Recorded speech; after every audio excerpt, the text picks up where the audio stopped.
हमारे पड़ोसी मुल्क में जो अराजकता का माहौल है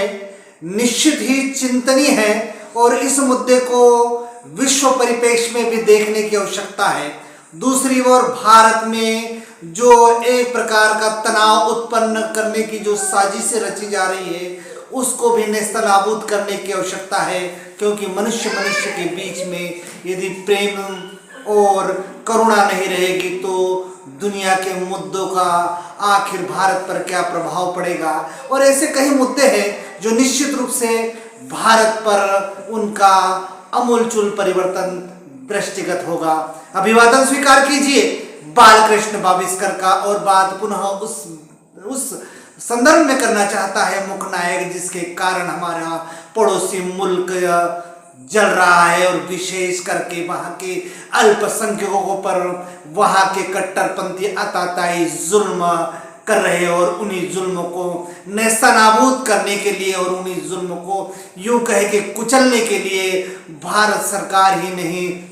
अपितु दुनिया के ऐसे सभी देश जो मानवता को ही सर्वोपरि मानते हैं उनको इस मुद्दे को देखने की नितांत आवश्यकता है। विशेष करके ऐसा मुद्दा जो निश्चित रूप से एक मनुष्य जाति को झकझोर रहा है और एक धर्म विशेष को टारगेट बना रहा है। यदि इस प्रकार का माहौल संपूर्ण भारतवर्ष में बनाने का दुस्साहस किया जाता है तो उसकी कड़े शब्दों में निंदा करता है मुखनायक। किंतु ये जो मुद्दा है बांग्लादेश का, जी हाँ, बांग्लादेश के मुद्दे के संदर्भ में मुखनायक आपको अवगत कराते हुए इस बात के लिए और आपको अग्रसर करेगा कि आखिर भारत में इसका प्रभाव क्या है। क्योंकि ये मीडिया का युग है, इंटरनेट का युग है, व्हाट्सएप और फेसबुक के माध्यम से बांग्लादेश में हो रहे अत्याचार को जाहिर किया जा रहा है और इस ओर राजनीतिक पटाक्षेप भी हो चुका है। भारत की एक सबसे बड़ी पार्टी कहने वाली भारतीय जनता पार्टी ने सकल हिंदू समाज के माध्यम से बांग्लादेश में हो रही घटनाओं का विरोध किया है, जो निश्चित ही एक अच्छा कदम है। किंतु इस बात में एक शब्द और एक माहौल जोड़ने की नितांत आवश्यकता है कि जो बांग्लादेश में कट्टरपंथी इस प्रकार के जुल्म ढा रहे हैं उनको समाप्त करने के लिए भारत के सर्व समाज को एकत्रित होना चाहिए। तो ऐसी स्थिति में ये जो राजनीतिक नारे जो महाराष्ट्र विधानसभा और झारखंड विधानसभा के दौरान प्रधानमंत्री ने कहे कि एक है तो सेफ है, तो फिर क्यों नहीं भारत के सभी वर्गों को एक और सेफ होने के लिए एक साथ इस मैदान जंग में उतरना होगा और दुश्मनों को नेस्तनाबूद करना होगा। क्योंकि यदि हमारे पड़ोसी मुल्क जो हमारी ही देन है, जो 1971 में पूर्वी पाकिस्तान को हमने अलग करके उसको बांग्लादेश का नारा दिया, किंतु वहाँ पर जो कट्टरपंथी जो तंजीमें हैं उन्होंने इस देश को टारगेट बनाने का काम किया है। और हम यदि बात करेंगे जम्मू कश्मीर की, तो जम्मू कश्मीर में भी इस प्रकार जब सूरत हालात थे तो फिर समय रहते हुए शासन ने, सरकारों ने वहाँ पर क्यों कदम नहीं उठाए और क्यों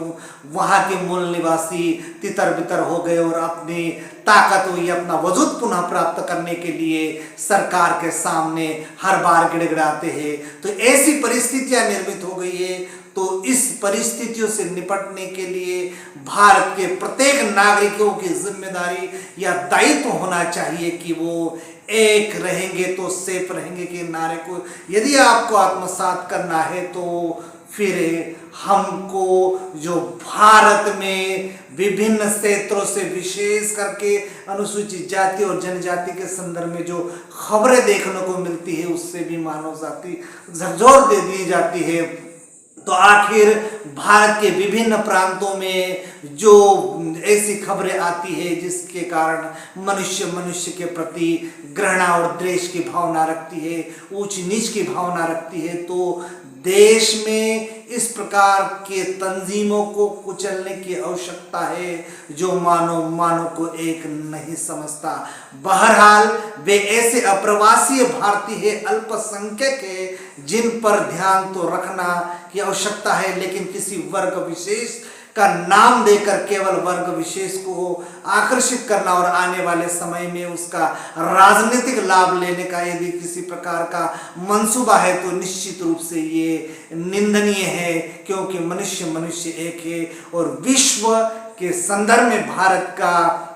ये पक्ष है कि वे मानवतावादी दृष्टिकोण रखते हैं। तो मानवतावादी दृष्टिकोण को भारत के संदर्भ में भी अवगत कराने की आवश्यकता है। और जहां तक ऊंच नीच अस्पृश्यता का सवाल है, मध्य प्रदेश के संदर्भ में कहे तो मध्य प्रदेश में सबसे ज्यादा यानी कि तीसरे नंबर पर यदि कहे तो दलितों पर अत्याचार हो रहे। तो इस प्रकार जातीय भेद या जातीय विभेदन की ओर ध्यान देने की आवश्यकता है। केवल किसी धर्म विशेष के लोगों को वहां बचाने की आवश्यकता नहीं है, क्योंकि वहां पर जो आतताई जुल्म ढा रहे हैं वे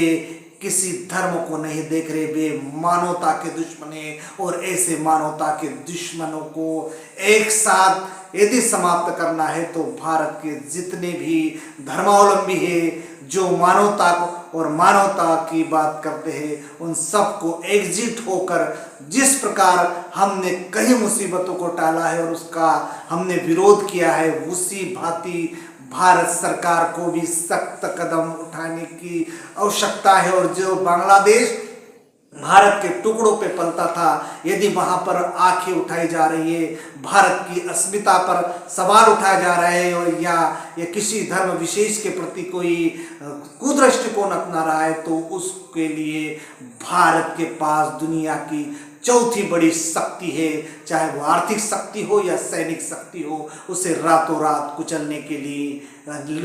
की भी आवश्यकता है। और इसको लेकर सारी राजनीतिक पार्टियों को एकजुट होकर सरकार से को ये बात बताने की आवश्यकता है कि क्यों न बांग्लादेश में जो आतताई इस प्रकार के दुष्कर्म कर रहे हैं, इस प्रकार के कुत्सित मानसिकता के तहत मानवता के नज़दीक नहीं आने दे रहे हैं, उसको भी कुचलने की आवश्यकता है, उनके फन पर पैर रखने की आवश्यकता है। बहरहाल इतना ही। नमस्कार।